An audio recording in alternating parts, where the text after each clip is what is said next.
Welcome to another episode of B2B Marketing Futures. Today's conversation centers on a classic tension in B2B. How much effort should go into fueling top of the funnel versus converting the bottom? Demand creation and demand capture both matter, but every team wrestles with finding the right mix and adjusting it as the company matures. We are joined by two great guests who bring deep practical experience on both sides of the funnel. But before we dive in, I'd love for each of you to introduce yourselves and share a bit about your role and your current focus. Elena, do you want to start? Sure. Welcome.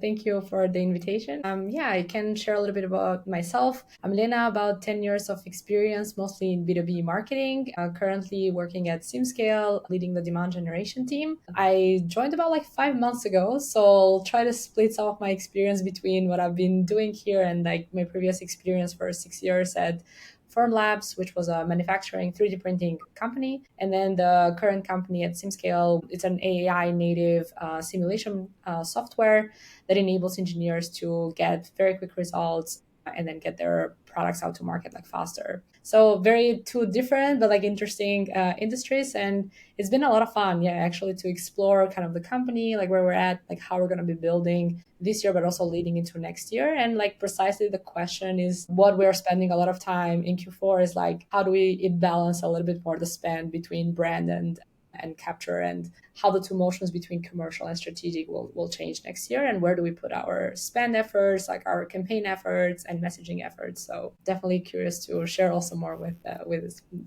It's Chen, Chen Guter. So really nice being here and nice to meet you. And I'll introduce myself a little bit.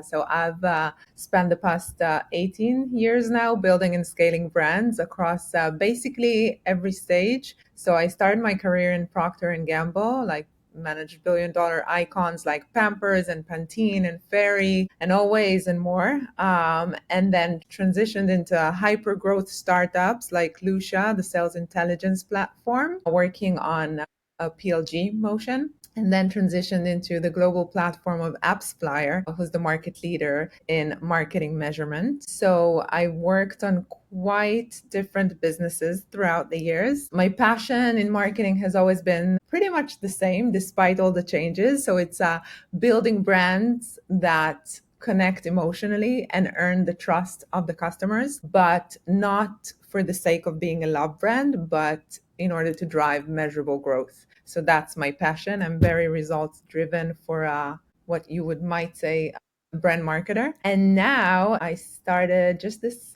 quarter in September at Dig. So last quarter, sorry. And now I'm actually bringing the experience that I had as a brand marketer for so many years into helping brands understand what's really happening on social video at a very, very high scale. We scan billions of videos on a daily basis and basically providing access and visibility to insights that brand leaders never had before. Well, great introductions. Please, let's talk about that connection of brands with revenue. I think everyone wants to hear that in today's episode. So let's begin with a quick pulse check, okay? When you look at your marketing efforts today, where do you place the emphasis? Do you lean more towards creating demand, toward capturing it, or do you reject the split altogether? How would you describe your current balance and why? I'll be honest, I don't believe in demand generation. I don't think it exists. You can't really generate demand if the underlying problem of the customer isn't real. And if the problem is real, if the pain is already inside your customer burning, then the demand already exists, right? So for me, our job isn't really to manufacture something out of the air. It's really to reveal the pain that already exists. And then the demand always would follow the same rule, right? Real problem creates real motion. And our jobs is really to maybe accelerate how fast this happens so that they find the solution of the product that we bring to the world. So it's more about finding this product market fit and really understanding the pain and the problem of the customer that generates the demand. Then us marketers need to do that. Does it make sense? Yes, but if you would need to decide on how much education you put on, and how much effort you put on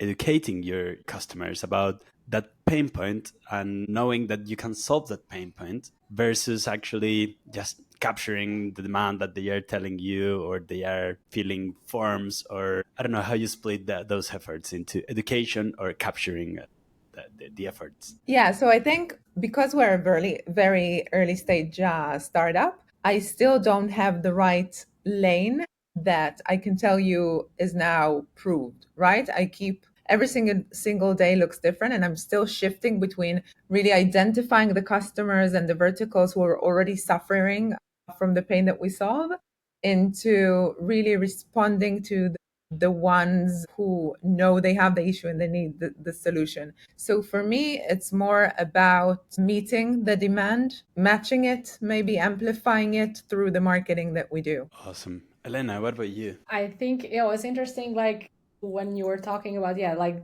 every time sometimes I introduce myself as like I'm leading the demand generation team, I think it's starting to get this negative connotation, even like on LinkedIn, like a lot of people are like, oh, demand creation, like that's BS, right? Sometimes like that doesn't exist. And to that sense, I agree to that. Like it's about sort of like brand building, right? More than just like creation of like a problem. Yeah, like there needs to be some sort of problem. Otherwise, like people aren't just gonna buy like your product. But I think it's about kind of like, to your point, like Joaquin, or like how do we make sure that our brand matching that solution, or like whatever need exists in the problem in the market, like how do we expose our brand in front of the kind of like the target audience, or those people that would find like our product the best fit. And I think this is what we're calling like this brand sort of like awareness or brand building, whatever we can call that. It's kind of like the notion of, yeah, like how much effort are we putting in like PR, thought leadership, like a mix of different programs that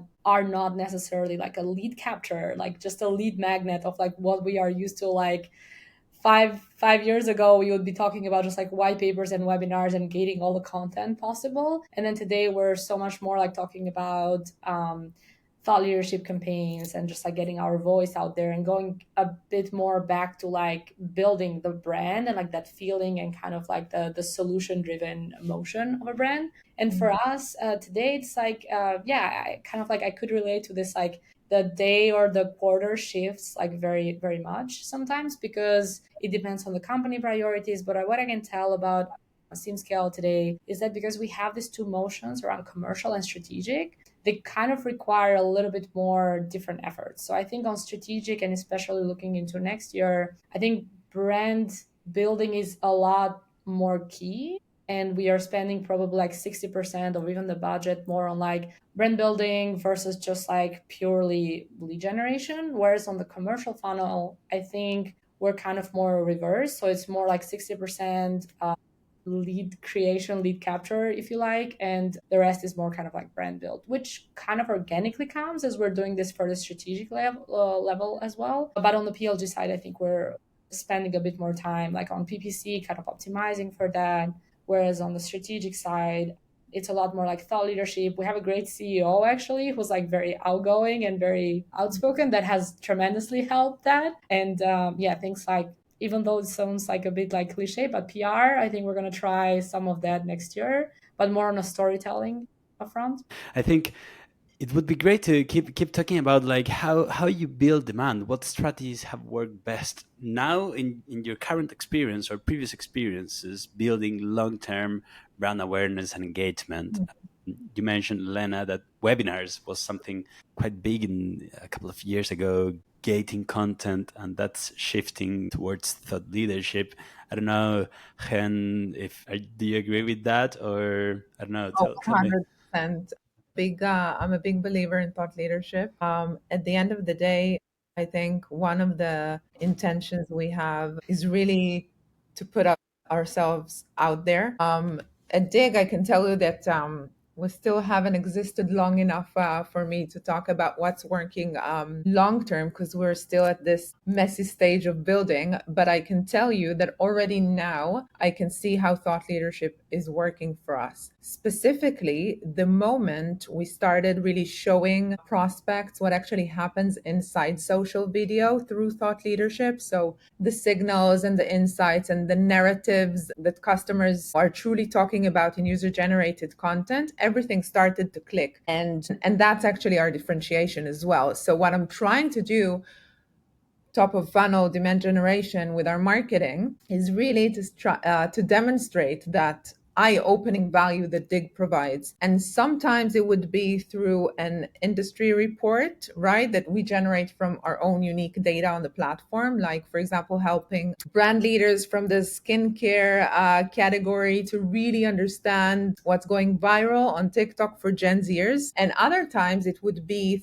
thought leadership content or real-time marketing content, like, for example, analyzing the Apple product launch reactions in social video in real time. So I think the key here for me on thought leadership and what we see is working for us is not shouting features or explaining the product. No, it's about demonstrating Dig's value so clearly that potential buyers feel the solution before they even see a demo. And that's what we're trying to do and that we see is working for us right now. We have our thought leaders in the company, mostly founder CEO, Ofer Familia.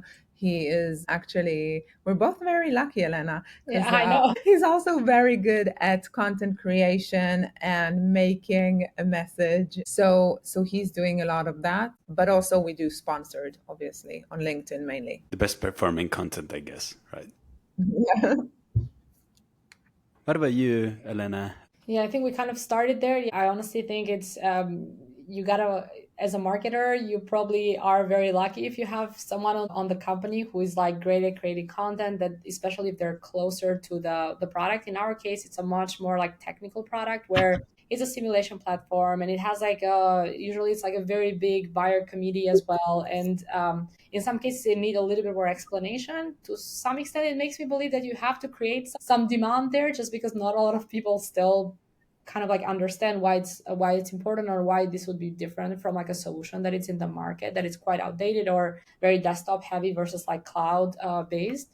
And yeah, like, so we have an influencer program or a social creator club that we call it, for that includes like our founder, CEO, and two engineer based, so the VP of engineering and another person on the team, who are like very high profiles, and they're very much behind the product as well. So they're sharing content. It's like, yeah, very much like close to the pain points. I think, yeah, some of the best performing ones are actually kind of comparing to what we expect AI to do and what actually it does. And in much of like in many of the cases, it kind of highlights this gap as where AI kind of like has reached in helping like usually the individual contributor in the day-to-day, or like ChatGPT or LLMs are at. And like the engineering world is still kind of like not getting the benefits, and those perform quite well. Like when you do a little bit of a meme style and just kind of comparing the two worlds, but like getting to the pain point of the user, but in a funny, engaging way sometimes. And the other ones are a little bit more like, yeah, coming from the platform perspective, from the pain point perspective, how do we facilitate the journey for the user? So yeah, I think that type of content is resonating really well. So we do both organic and also boosted through LinkedIn ads. Yeah, similar story, like conversion rate for those in comparison to our other website visit or engagement ads is quite, it's you can see the difference. Like click-through rate is sometimes like 9% or 7 to 9% for those, and it's pretty impressive. And yeah, we measure things like then audience penetration, time, and that type of category does very well generally.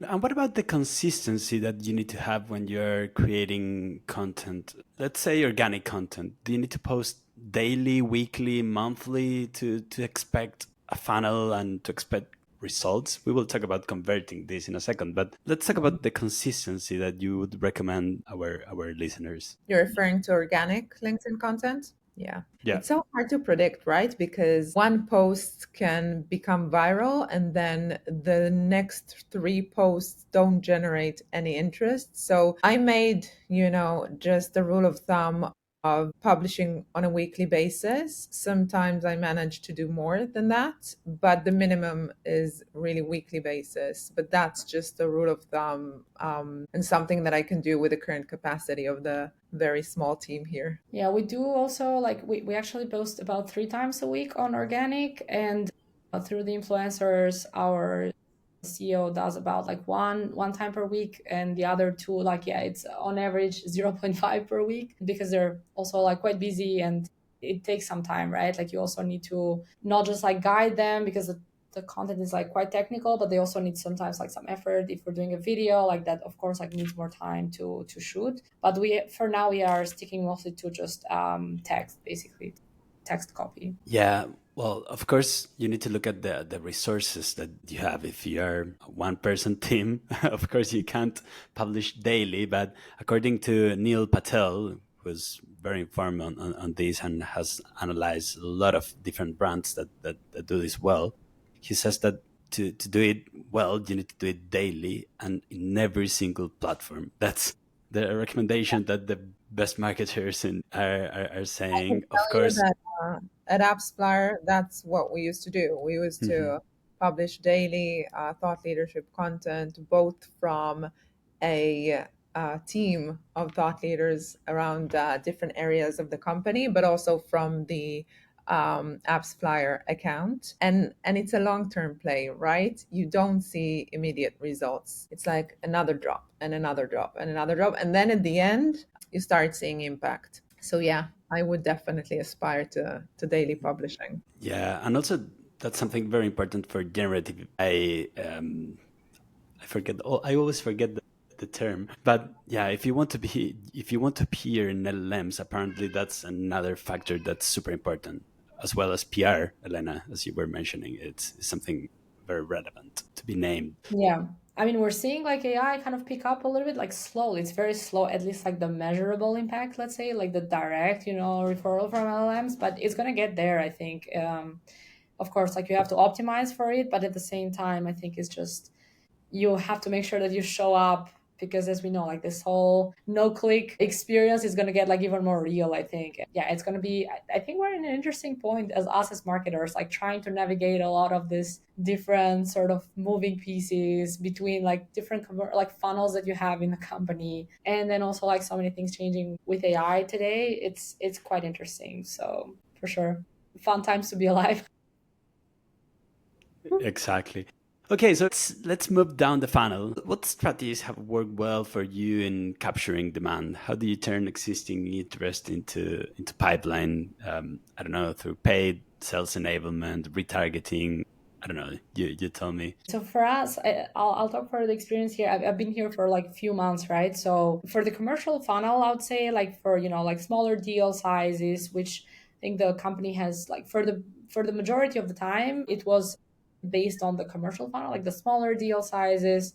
And most of that has been like very successful through organic and PPC, like that good combination of the two, I think. And PPC still works like quite well for the commercial funnel. For the strategic business, like enterprise business, I think it's a little bit harder to reach them. Like we tried a few different things. The indicators were there, but it's hard to convert that audience in that sense. So I think capturing strategic, it's a mix of like inbound and outbound. I think the two of them have to like work quite well. So right now, I think strategic for us is like a mix of different channels to capture. So it's first of all, it's like the work on LinkedIn. We completely revamped how we're doing like LinkedIn ads, like primarily focusing on the strategic funnel. It's still a bit more awareness, and like we're doing most of the retargeting like as lead gen component, but it's just like 70-30 split. We're seeing the initial kind of like insights are there to sort of like capture that demand from strategic accounts, but it's like very small numbers. I think it's going to take us some time to build that up as a channel in a successful, measurable, scalable way, and kind of like starting to put more budget in as we see results. So like the two of them kind of go hand in hand. The rest, it's I think events, like smaller scale events, like work very well for pipeline acceleration mostly. So not necessarily a capture like a lead gen, but it's like as a pipeline acceleration, those like are quite successful. And then on the other side, like outbound is starting to pick up like a lot more. So yeah, it's a mix of a lot of cold calling or like cold outreaching, and now we're adding a layer of sort of let's say outreach from the interest audiences, or like the interest engagement that we're seeing on this like thought leadership, like boosted posts from LinkedIn, and then just like boosting them or like following up through the external agency that we have for outbound. So I think on that strategic funnel, I would say like that is the mix. For the commercial and trade shows, we're going to be investing more next year, I think, because a lot of the strategic buyer is still kind of like out there on the big shows. As for commercial, as I said, mostly it's just PPC organic.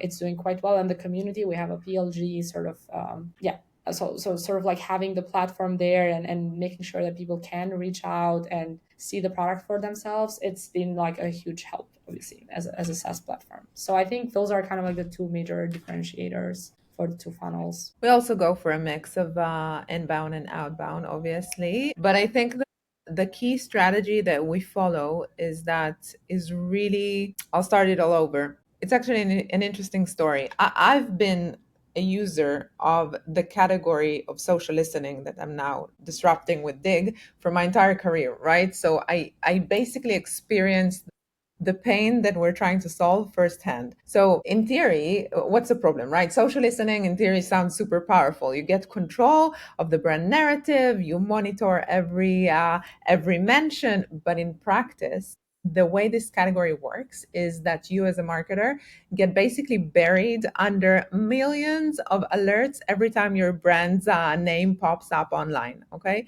So there is no real way to see the big picture, understand the narrative, and especially now when over half of social media is in video, and then really comes Dig. So because I know the pain so well, my objective is to put the value or the demo, ideally, in front of my prospects as much as I can. The way that I do it is basically extract unique data from our platform on different verticals and generate insights that these brand leaders would have never had without Dig. And it's such an eye opener that I see that when we use it, either on outbound, in outreach, or even in inbound, it's actually working amazingly. The other thing that we try to do is field marketing, right? Because ideally we want to get to the right people and show them a demo, because as soon as they see the demo, they understand the gap they had until now. So for me, it's a mix between these two, creating unique data and doing inbound and outbound with this unique data, and get to as many people as I can with our demo. Now, the thing I'm trying to do is understand how I can demonstrate the product better in digital marketing, because face-to-face is obviously not as scalable and field marketing is very expensive, as we know. So that's my next thing I need to crack.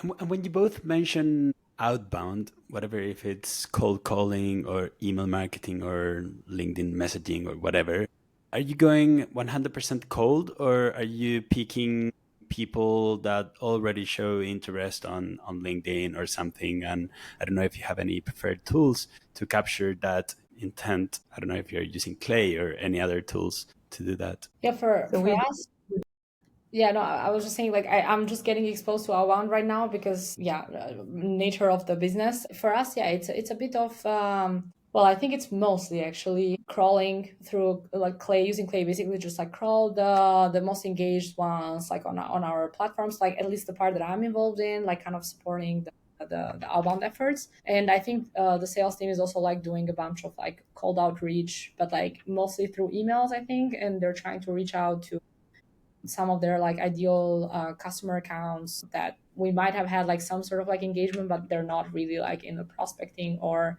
further down the line in the buying stage. So it's a bit of both. Yes, same here. Cool. So outbound could work in just translating what you say on both way, on building that demand, actually, like putting the pain point in front of consumers that maybe they've never seen an ad or a thought leader comment or whatever, and also capturing the demand, like just picking those that are very engaged with the content and retargeting them with a human, like a human retargeting. Interesting about building brand. And to close the main discussion, how did you connect long-term brand building efforts with pipeline and revenue expectations? How do you communicate the value of brand-led work internally while still meeting short-term performance goals? That's the $1 million question, right? How do you show that something that is so unmeasurable is working? Yeah, it's not easy. I have to say that because of my background, my entire career basically taught me that brand is the engine behind every single metric we obsess about. So I think that when people know your brand, they trust your brand, they understand your value, everything becomes easier, right? The cost per acquisition drops, the demo conversion increases, the conversations are deeper, the sales cycle is shorter. You can take a higher price, right? You can justify the premium. So for me, when I was in bigger companies, I used to do a brand health check and actually show that the marketing work delivered an increase in brand awareness, an increase in the brand equity versus competition. But now I actually feel so confident that brand is the engine behind everything that I don't feel the need to prove it anymore. And I can confidently focus on the metrics that the board or management is looking to see. Continue and do very consistent brand work behind the scenes. I think that's a good point, right? In terms of you can see a lot of those metrics follow, right? Like when you have the cost of acquisition, for instance, which sometimes can go wild, like right when you're trying all the different things until like you get it to like a stable level, or you will see like your cost per lead, or any kind of like metric that you try to optimize like so hard when sort of like you have a very good like brand reputation, like brand awareness, you will see a lot of like those metrics kind of like work in your favor eventually. And then for us also similarly, or at least like I look like often to like our brand search, as like a more sort of an indicator of like how are we really growing our brand, like is the search volume kind of growing, direct, like how is direct performing as well, which is still like a very big pain point for me, like in terms of like kind of unpacking where direct really is coming from. I think it's like a struggle also for a lot of marketers, that sometimes it becomes like 30% of your pipeline and you're like, I want to know where you're coming from. And there's like plenty of tools, of course, but in some cases like it's just like harder to unpack that. But yeah, I think that like, those indicators between like is organic and direct, like kind of like are those two channels growing? If they're growing in a healthy way, you will see, I think, that like the brand contribution is there. But even in like in your paid channels, if you see like good conversion rates on your ads, like a good engagement rate, like good audience penetration, dwell time, like on your advertisements, I think it's like there are definitely good indicators that your content is resonating, your brand is there, like you have, at least like you're connecting well with the future prospects or future buyers. So I think kind of all comes together when you look at the leading and lagging indicators overall. And then pipeline overall, right? Like if your pipeline numbers are going in the right direction, hopefully you don't have to justify through a lot of metrics and do a lot of digging, but the numbers will speak for itself. Yeah, when the numbers are good, you have no problems as a Nobody marketer. complains, No, right? but I think that no one. But I think if I had to give one advice to more junior marketers when they're under pressure from management or boards to reduce brand spend, collect those little anecdotes, and the sentences you hear either in a demo or, on comments like, I saw your post and thought of contacting, or your report nailed our problem. These little sentences, these little anecdotes are the one that actually are the reason to believe that the brand work you are doing makes sense. It resonates with your customers. So one tip I'd have is collect those, because they actually pile up into what we call brand equity and into perceptions of the brand. And that is what, as Elena said, drives the pipeline, right? So I think at the end, it's just one machine where brand is basically the foundation and then you build your entire marketing funnels on top. That's a very good recommendation. And actually, just remembering something that Neil Patel also uses is, You love Neil Patel. yeah, I quite like him. Yeah, to be honest. And there is something, for example, in every product demo or meeting they have, they ask in different steps. First, how did you hear about us? And they collect that information in the CRM. Of course, that's the other thing. You need to be strategic and collect that information, not store it somewhere in your laptop, put in your CRM. And in subsequent meetings, digging a bit deeper, like, okay, if they said that they mentioned LinkedIn, okay, maybe you can ask for 3 or 4 specific campaigns. That, do you remember which campaign did you, I don't know, out of curiosity, do you remember the last campaign that you've seen? Things like that. And storing that information, I believe, could be very useful, as you mentioned, Hen. All right. Well, thank you so much. We've covered a lot today, from building long-term awareness to converting demand, and how both sides support sustainable and predictable growth. Thank you so much for joining today's episode. It's been a brilliant conversation. And for our listeners, if you like this episode, please give us a like and share this with your colleagues. Until next time, thank you so much.